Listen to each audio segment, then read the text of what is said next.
सुमित भाई, ये क्या हो गया? इंडिया ने क्या गुगली मारी है अपना श्रीलंका को कि वो जो प्रोजेक्ट कभी चाइना के पास था, तो ये हुआ क्या है? और जयशंकर साहब ने क्या गुगली चलाई वहां पे जाके कि ये प्रोजेक्ट अब इंडिया को मिल गया। और यहाँ आपको बताएं, जनूबी वजीरिस्तान मकीन में सिक्योरिटी फोर्सेज और दहशतगर्दों में फायरिंग का तबादला हुआ। 2 फौजी जवान शहीद हो गए।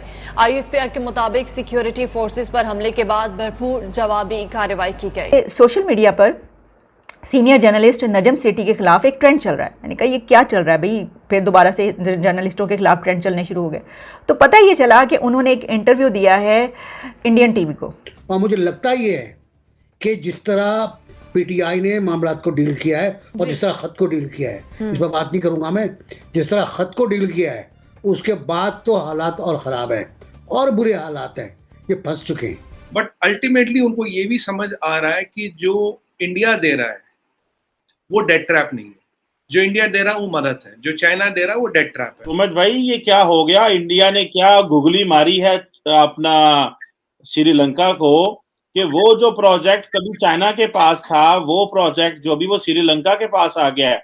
अभी ये जो विंड फार्म जो है, ये क्या ऐसा क्या हुआ? ये एशियन डेवलपमेंट बैंक की फंडिंग थी। सुना है कि इंडिया ने बड़ा प्रोटेस्ट किया और इस प्रोटेस्ट की वजह से, क्योंकि वो एक्टिविटीज इंडियन बॉर्डर के बड़ी करीब थी, तो ये हुआ क्या है? और जयशंकर साहब ने क्या गुगली चलाई वहां पे जाके कि ये प्रोजेक्ट अब इंडिया को मिल गया। देखिए चीमा साहब, ये थैंक्स फॉर इनविटेशन। ये जितनी भी चीजें आप देख रहे हैं, ये काफी देर से बैकएंड में काम हो रहा। अभी अगर आप देखें तो अभी जस्ट साइनिंग हुई है, तो अब ये पॉसिबल नहीं है कि जाके नेगोशिएट भी करो, नया प्रोजेक्ट भी लाओ, साइन भी करो और निकल भी आओ। टेक्निकली ये सब चीजें पॉसिबल करना नहीं है। हमने एतराज किया था, ये जो प्रोजेक्ट था इंडियन जो मैरीटाइम बॉर्डर से उसके काफी पास था। हमने कहा था भाई यहाँ चाइनीज का इन्फ्लुएंस नहीं होना चाहिए। अगर आप याद करें चीमा साहब, करीब 15-20 साल से जो हमारा इंडिया पे भी बॉर्डर है, जो हुआई ZTE का इक्विपमेंट वहां लगना अलाउड ही नहीं था। करीब ये 2010 की बात बता रहा हूँ मैं आपको, मतलब 10-15 साल से मैं अलाउड नहीं है। तो हमने बोला भाई ये मत कीजिए। अभी हमने उनको $1.4 बिलियन का एड भी दिया, करेंसी स्वैप भी दिया। उन्हें पैसे और चाहिए, 7 बिलियन का डेट है, बड़े लंबे चौड़े चाइनीज बैंक से इंटरेस्ट पे लिया उन्होंने।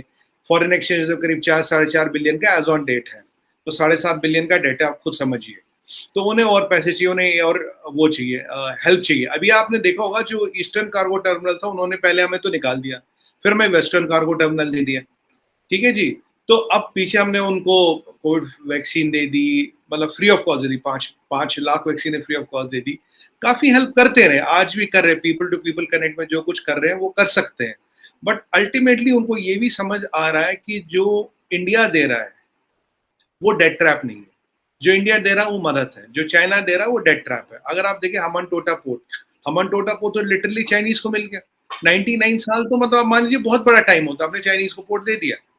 और श्रीलंका में अब रेजिनमेंट भी आ रहा है चाइनीज डेट ट्रैपिंग के अगेंस्ट। भाई ये हमें पैसा मदद करने के लिए दे रहे हैं, फंसाने के लिए दे रहे हैं। एक हमारे यहाँ वो पुराने जमाने में सूदखोर होते थे, कहते जिंदगी निकल गई कि अभी सूद ही उतरा, असल अभी बकाया। तो चाइनीज डेट ट्रैप तो वो, ये तो लोगों में रेजिनमेंट था और इंडिया की उन्होंने बात सुनी, इंडिया का एहतराम किया और उन्होंने कहा ठीक है इन प्रोजेक्टों से हम निकाले। देखिए ये 1-2-3-4 बिलियन के जो भी प्रोजेक्ट है, मिलियन हो या बिलियन हो, वो तो हम आराम से कर सकते हैं। उसलिए सच्चाई ये है चीमा साहब, उसके लिए उन्हें चाइनीज की जरूरत ही नहीं। कौन सा उनको 100 बिलियन चाहिए? चाइना वहां 100 बिलियन लगाएगा नहीं, उनको 100 बिलियन की जरूरत नहीं। 3-4-5 बिलियन के लिए काहे इधर उधर भटक रहे हो? चीमा साहब आज हमने दुनिया भर में 500, अब मैं और रिकॉर्ड कर रहा हूँ factually, we have done 500 projects, 500 projects we have completed world over. Sir एक भी country Cheema Sahab is not under debt trap of India. China के डेट ट्रैप के अंदर आज के डेट में 50 से ज्यादा countries and China has not completed 500 projects internationally. That is the intention. हमारा इंटेंशन है हेल्प करना। देखिए एक कहावत है इंग्लिश में, if you have to help somebody don't give him fish, teach him how to fish. We teach how to fish. China gives fish, कहता है चल इसके पैसे ला, अब इसका सूद ला, अब इसका बकाया ला, अब इसका असल ला। हमने अफगानिस्तान में, आप देखिए, आप मालदीव में देखिए, आप श्रीलंका में देखिए, आप नेपाल में देखिए, बांग्लादेश में देखिए, कौन सी आपको ऐसी कंट्री दुनिया में मिल, मालदीव देखिए, सेशल्स देखिए, कौन सी कंट्री आपको दुनिया में, अफ्रीका की सारी कंट्री उठा के देखिए, कौन सी कंट्री आपको ऐसी मिलेगी जो हमने जी उनको डेट ट्रैप में, उनके ऊपर इंडिया का कर्जा नहीं है किसी के ऊपर। वी आर एनेबलिंग देम, उनको ये 6% पर एनम पे लोन नहीं दे रहे ताकि वो वापस नहीं ना पाए। सोशल मीडिया पर सीनियर जर्नलिस्ट नजम सेठी के खिलाफ एक ट्रेंड चल रहा है। मैंने कहा ये क्या चल रहा है भाई, फिर दोबारा से जर्नलिस्टों के खिलाफ ट्रेंड चलने शुरू हो गए। तो पता ये चला कि उन्होंने एक इंटरव्यू दिया है इंडियन टीवी को, इंडिया टुडे को उन्होंने एक इंटरव्यू दिया नजम सेठी ने, और उसमें जब एंकर पर्सन ने, इंडियन एंकर पर्सन ने उनसे ये सवाल किया कि आप क्या समझते हैं कि पाकिस्तान के कौन से प्राइम मिनिस्टर के दौरे हुकूमत में दोनों कंट्रीज़ के ताल्लुकात बेहतर हो सकते हैं, रिलेशंस जो हैं आप समझते हैं कि किस दौर में, किस गवर्नमेंट में जो है वो अच्छे होते हैं, क्या इमरान खान की हुकूमत में अच्छे हो सकते हैं। तो उन्होंने जो उसका एनालिसिस किया, मैं उससे 110% अग्री करती हूँ, बल्कि 200% मैं अग्री करती हूँ। हुकूमत चाहे जो मर्जी इसके बारे में कह ले, चाहे वो हमारे खिलाफ भी ट्रेंड चलाना शुरू कर दें, लेकिन मैं ये बड़े धड़ल्ले से ये आपको बता रही हूँ कि बिल्कुल सही बात की गई है। कि उन्होंने ये कहा कि प्राइम मिनिस्टर इमरान खान जब तक हैं तब तक इंडिया और पाकिस्तान के ताल्लुकात बेहतर नहीं हो सकते, इंडिया पाकिस्तान के रिलेशंस बेहतर नहीं हो सकते। तो इसमें कौन सी गलत बात है? बिल्कुल सही बात की है। तो इसको अगर आप इस तरह साबित करने की कोशिश करें कि जी प्राइम मिनिस्टर जो हैं वो तो एक थ्रेट हैं क्योंकि इनके होते हुए इंडिया और पाकिस्तान के ताल्लुकात अच्छे नहीं हो सकते, तो आपने ताल्लुकात अच्छे करने की कोशिश कब की? किसी भी कंट्री के, आप चाइना और इंडिया के आप देख लीजिए ताल्लुकात कैसे हैं, उनकी ट्रेड बंद नहीं हुई। उनकी ट्रेड देखें कितनी बड़ी ट्रेड होती है, मतलब कि रिकॉर्ड लेवल पर उनकी ट्रेड होती है एवरी ईयर। दूसरे कंट्रीज़ दुनिया के उठा के देख लें, दूसरे के दुश्मन है ट्रेड बंद नहीं करते।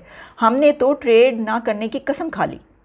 अब आप अगर अपने पर्सनल एजेंडा के लिए कि आपने इलेक्शन के लिए जाना है पब्लिक के पास, पब्लिक को आप लोग बनाते हैं बेवकूफ़। 75 सालों से यहाँ की पब्लिक को बेवकूफ़ बनाया हुआ है। उनके सरों पर वो टोपियाँ पहनाकर वो उतना ही उनके सारा आपने रहने दिए और उनको जो पढ़ाते रहे सब कुछ जो होता रहा। तो उनको जब आप कह देते हैं कि मोदी का जो यार है गद्दार है, तो वो तो आप उसके पीछे लगाते हैं। फिर आप कहते हैं कि इंडिया तो दुश्मन है, उसके पीछे लगाकर आप वोट लेते हैं। तो एक शाम को हमें ये पता चला था इसी हुकूमत के दौरान कि तिजारत खुलने लगी है भारत से, वाघा बॉर्डर के रास्ते। अगली सुबह कैबिनेट के इजलास में पता चलता है कि नहीं, कुछ जो बातें हुई हैं, तजिया ये किया गया है कि जनाब अब ये तो नहीं खोलना चाहिए, तो बड़ा नुकसान होगा।